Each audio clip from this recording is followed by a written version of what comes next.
Dear friends, hello everyone, welcome to our channel. In this video I will also tell you how to clear cache on any iPhone.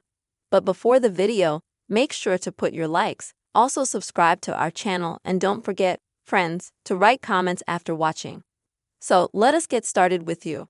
You will need to, friends, on your iPhone find and open settings. And then please scroll down to the bottom, click on the app. Then please find Safari. Go to Safari, scroll to the bottom, and find Clear Website History and Data. Click on that. And now you will need to clear the history of this website. You can choose the time period for which you will clear it, such as a day, a week, or the entire history. Once you have cleared the website data, please go back to the settings. Here go to General, then iPhone Storage.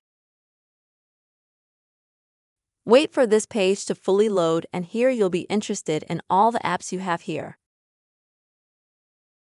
Though you have cleared the cache already, but you have cleared it only on websites and related to your iPhone.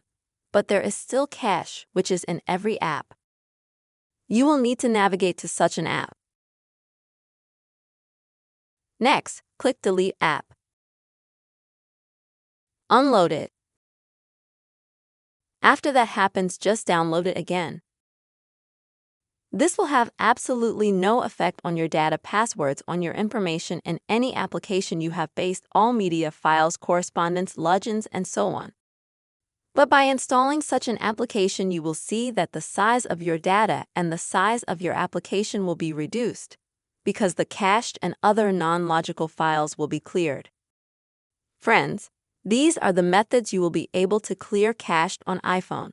I really hope you found the video helpful and useful. Please do not forget to put your likes and also subscribe to the channel. See you soon.